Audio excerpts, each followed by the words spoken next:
ஏன் எல்லாரும் திருப்பி திருப்பி ஒரே பொய்ய சொல்கிறீங்க? அது உண்மையாக இருக்கணும் அப்படின்னு நம்பி ரொம்ப கஷ்டப்பட்டு ஒரு பொய்ய சொல்கிறீங்களே ஏன்? விஜய் எந்த கட்சியும் கூட்டணிக்கு வாங்க வாங்க அப்படின்னு கூப்பிட்டாரா? அவர் என்ன சொல்கிறாரு? 234 தொகுதியிலையும் நாங்கள் யாரந்த உதவியும் இல்லாமல் எங்களால் தனித்து நின்று ஜெயிக்க முடியும், ஆட்சி அமைக்க முடியும்.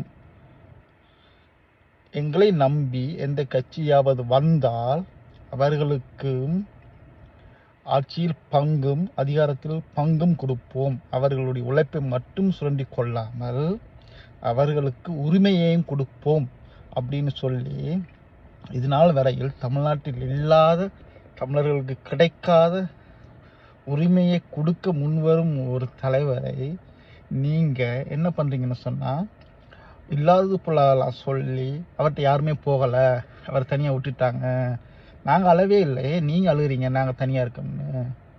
நாங்கள் தனியாக இல்லை, சுற்றி மக்களோடு இருக்கோம். அது உங்களுக்கு சீக்கிரமே புரியும்.